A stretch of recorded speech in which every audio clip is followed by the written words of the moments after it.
नमस्कार दोस्तों, डिजिटल गुरुकुल में मैं श्रीकांत आप लोग सबका एक बार फिर से स्वागत करता हूं। दोस्तों आज हम लोग बात करेंगे आज के कुछ महत्वपूर्ण करंट अफेयर्स के बारे में।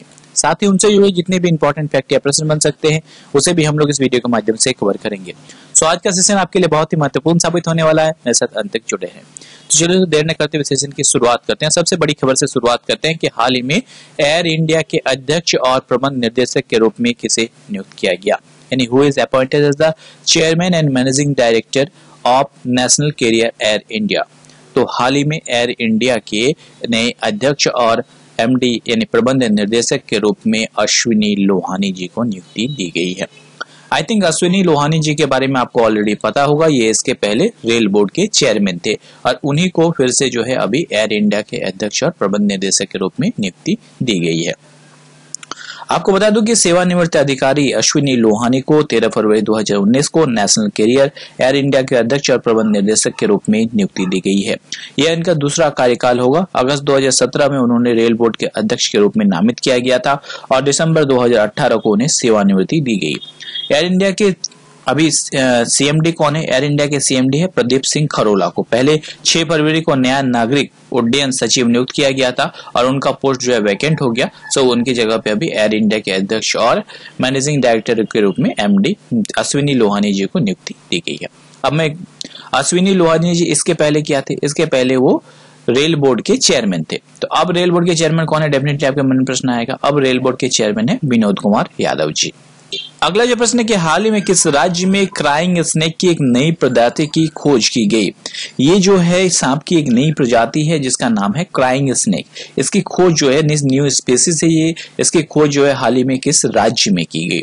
तो हाल ही में इसकी खोज की गई किसमें? अरुणाचल प्रदेश में एक नई प्रजाति की खोज की गई जिसका नाम है क्राइंग स्नेक। बता दो कि अरुणाचल प्रदेश के लेपारादा जिले में क्राइंग स्नेक की एक नई प्रजाति की खोज की गई और जैव वैज्ञानिक नाम हैबेल लेक्रिमा वाले गैर इसेला जो ये क्राइंग स्नेक है इसकी खोज की गई है।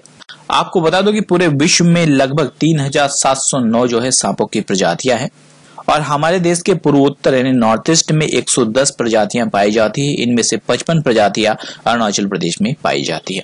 अब बात आई है अरुणाचल प्रदेश की। तो अरुणाचल प्रदेश के चीफ मिनिस्टर, अरुणाचल प्रदेश की कैपिटल और अरुणाचल प्रदेश के गवर्नर कौन है? Very good. अरुणाचल प्रदेश के चीफ मिनिस्टर यानी मुख्यमंत्री हैं प्रेमा खंडू। अरुणाचल प्रदेश के गवर्नर यानी राज्यपाल है बीडी मिश्रा जी। अरुणाचल प्रदेश की राजधानी है ईटानगर और अरुणाचल प्रदेश के पास से ही जो है चाइना बॉर्डर शुरू होता है और भारत और चाइना के बॉर्डर को क्या कहा जाता है दोस्तों? बहुत इंपॉर्टेंट है, मैकमोहन लाइन कहा जाता है। इसका रिसेंटली एक एग्जाम में पूछा गया कि नामदापारा जो है या तो मॉलिंग नेशनल पार्क कहाँ पे है? तो नामदापा और मॉलिंग नेशनल पार्क जो है वो कहाँ पे है? अरुणाचल प्रदेश में है। इसके अलावा कुल 23 डिस्ट्रिक्ट है अरुणाचल प्रदेश में। अगला जो प्रश्न है कि हाल ही में टोपची अभ्यास यानी टोपची एक्सरसाइज 2019 कहाँ आयोजित किया गया? तो हाल ही में ये टोपची एक्सरसाइज 2019 जो है वो भारत के नासिक में इसकी शुरुआत की गई और भारतीय सेना ने नासिक के पास आयोजित वार्षिक टोपची अभ्यास में अपने अल्ट्रालाइट तोपों और स्वाति हथियार खोजी रडार का उपयोग करते हुए अपनी तोपों की मारक क्षमता का प्रदर्शन किया। कार्यक्रम का आयोजन देवाली कैंप में हुआ और विमानन परिसंपत्तियों में भारतीय फौजों की हेलीकॉप्टर, हल्की लड़ाकू हेलीकॉप्टर चीता और चेतक हेलीकॉप्टर भी इसमें शामिल थे। किसमें? तोपची अभ्यास 2019 जो कि हुआ नासिक में। अगला जो है कि हाल ही में कोबरा गोल्ड अभ्यास किस देश में शुरू हुआ? आपको पता है कि ये जो कोबरा गोल्ड अभ्यास है ये सबसे टफेस्ट जो है एक्सरसाइज मानी जाती है और हाल ही में ये किस देश में शुरू हुआ? तो हाल में कोबरा गोल्ड अभ्यास जो है वो थाईलैंड में शुरू हुआ। और बता दो कि एशिया प्रशांत क्षेत्र के सबसे बहुराष्ट्रीय सैन्य अभ्यास में से एक कोबरा गोल्ड अभ्यास थाईलैंड में लगभग 10,000 कर्मी और 29 देशों के प्रतिभागियों के साथ शुरू हुआ। इसका उद्देश्य भाग लेने वाले देशों के बीच अंतर क्षमता को बढ़ावा देना, साथ में उनके संबंधों को मजबूती प्रदान करना है। इस वर्ष का अभ्यास अपनी तरह का 38वां आयोजन है, यानी कि बता दूं कि ये जो है कोबरा गोल्ड अभ्यास का 38वां संस्करण है, यानी 38 नंबर का संस्करण है। ये भी आपको ध्यान में रखना है और ये अभ्यास शुरू हुआ कहाँ पे? थाईलैंड में। अगला जो प्रश्न है कि हाल ही में पारित किया गया विधेयक कौन सा है? माफ कीजिएगा दोस्तों, ये विधेयक है। विधेयक कौन सा है जो उन गरीब लोगों की क्षमता की रक्षा करता है जो कि असंगठित क्षेत्र में काम करते हैं और विभिन्न योजनाओं में कम मात्रा में पैसा लगाते हैं। तो हाल ही में ऐसा एक विधेयक पास किया गया, उस विधेयक का नाम रखा गया अनियमित जमा योजना विधेयक 2018, यानी कि अनरिकॉग्नाइज्ड सेक्टर यानी कि अनरेगुलेटेड डिपॉजिट स्कीम बिल 2018। क्या है? अनरेगुलेटेड डिपॉजिट स्कीम बिल 2018 हाल ही में पास किया गया। इसके अलावा बता दो कि लोकसभा में 13 फरवरी 2019 को अनियमित जमा योजना विधेयक 2018 पारित किया गया। विधेयक उन गरीब लोगों की रक्षा करेगा जो कि असंगठित क्षेत्र में काम करते हैं और विभिन्न योजनाओं में कम मात्रा में पैसा लगाते हैं। यानी यह जो अनियमित जमा योजना पर प्रतिबंध लगाने और जमाकर्ता के हितों की रक्षा करने के लिए एक व्यापक तंत्र प्रदान करेगा यह विधेयक। अगला जो प्रश्न है कि हाल ही में ई औषधि पोर्टल किस मंत्रालय द्वारा लॉन्च किया गया? यानी कि हम कह सकते हैं कि हाल ही में किस मंत्रालय द्वारा ई औषधि पोर्टल लॉन्च किया गया। तो किसके द्वारा लॉन्च किया गया? हाल ही में हमारे जो आयुष मंत्री है उनके द्वारा, यानी कि आयुष मंत्रालय के द्वारा ई औषधि पोर्टल को लॉन्च किया गया। हमारे आयुष मंत्री कौन है? श्रीपद येशो नाइक जी। उनके द्वारा नई दिल्ली में 13 फरवरी 2019 को ई औषधि पोर्टल लॉन्च किया गया। इसे आयुर्वेदिक, सिद्ध, यूनानी और होम्योपैथी औषधि और संबंधित मामलों के ऑनलाइन लाइसेंस के लिए लॉन्च किया गया है। आपको बता दो कि आयुषधि जो है आयुर्वेदिक, यूनानी, सिद्ध और होम्योपैथी स्वचालित दवा सहायता पहल के लिए एक संक्षिप्त नाम है।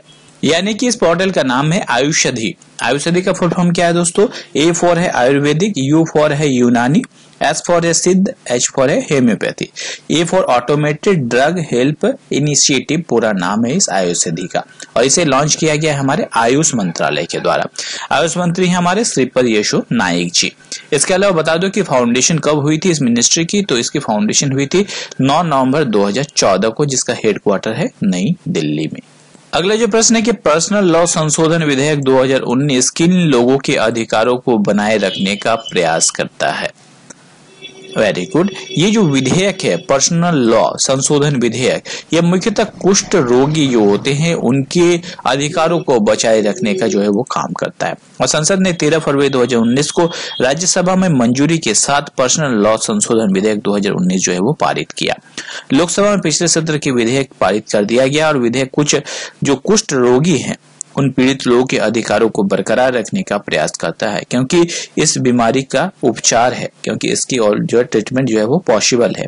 और राज्यसभा ने संविधान अनुसूचित जनजाति आदेश तीसरा संशोधन विधेयक 2019 भी इसके साथ साथ जो है वो पारित कर दिया है।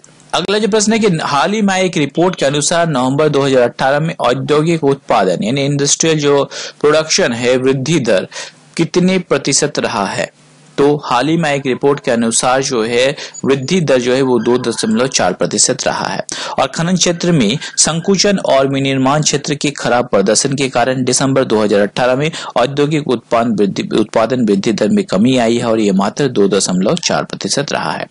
विनिर्माण क्षेत्र के 23 उद्योग समूहों में 13 दिसंबर 2018 के दौरान जो है सकारात्मक वृद्धि दिखाई दी है और सूचकांक का 77.63% जो कि निर्माण क्षेत्र है में दिसंबर 2018 में 2.7% की कमी जो है वो दर्ज की गई है।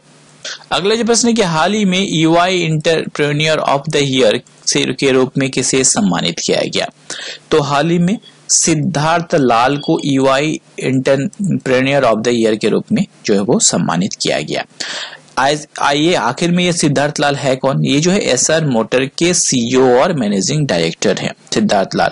उन्हीं को EY entrepreneur of the year के रूप में हाल ही में सम्मानित किया गया। वे अब मॉन्टे कार्लो में 6 जून से 8 जून तक चलने वाले ईवाई जो है entrepreneur of the year award में भारत का प्रतिनिधित्व करेंगे। इसके साथ साथ इस अवार्ड में विप्रो के चेयरमैन अजीम प्रेमजी को लाइफ टाइम अचीवमेंट अवार्ड के साथ सम्मानित किया गया। आपको बता दो कि जो युवा पुरस्कार है, यानी ये स्पेलिंग क्या है दोस्तों? ये जो युवा पुरस्कार है WEOY, ये जो है 60 देशों में जो है ये पुरस्कार जो है मनाया जाता है। दोस्तों आज के लिए इतना ही। अगर आप लोगों को मेरा ये सेशन पसंद आए तो जरूर से जरूर लाइक करना मत भूलिए। साथ ही इसे अपने दोस्तों को भी शेयर करें ताकि उनको भी इसका फायदा पहुंच पाए। इसके अलावा कल मैंने आपसे पूछा था कि हाल ही में कहां पर यूनानी चिकित्सा पर 2 दिवसीय राष्ट्रीय सम्मेलन फरवरी 2019 में संपन्न हुआ। तो ये संपन्न हुआ हमारे देश की राजधानी नई दिल्ली में। इसके साथ साथ आज के लिए आपका एक प्रश्न है, आपको बताना है कि हाल ही में India spread heading climate solution शीर्षक वाली एक प्रकाशन को किसने जारी किया, यानी किसके द्वारा India spread heading climate solution जो है वो प्रकाशन जारी किया गया। प्रकाश जावड़ेकर, नरेंद्र मोदी, हर्षवर्धन या धर्मेंद्र प्रधान? आप मुझे इसका उत्तर कमेंट बॉक्स पे कमेंट करके बताएंगे। साथ में आप चाहे तो मेरे साथ मेरे टेलीग्राम पेज और मेरे फेसबुक पेज से जुड़ सकते हैं, उसका लिंक आपको नीचे डिस्क्रिप्शन बॉक्स में मिल जाएगा। दोस्तों आज के लिए इतना ही, मैं जल्द ही लौटूंगा नई नॉलेज के साथ। तब तक हंसते रहिए, मुस्कुराते रहिए। Thanks for watching my video. जय हिंद, जय भारत दोस्तों।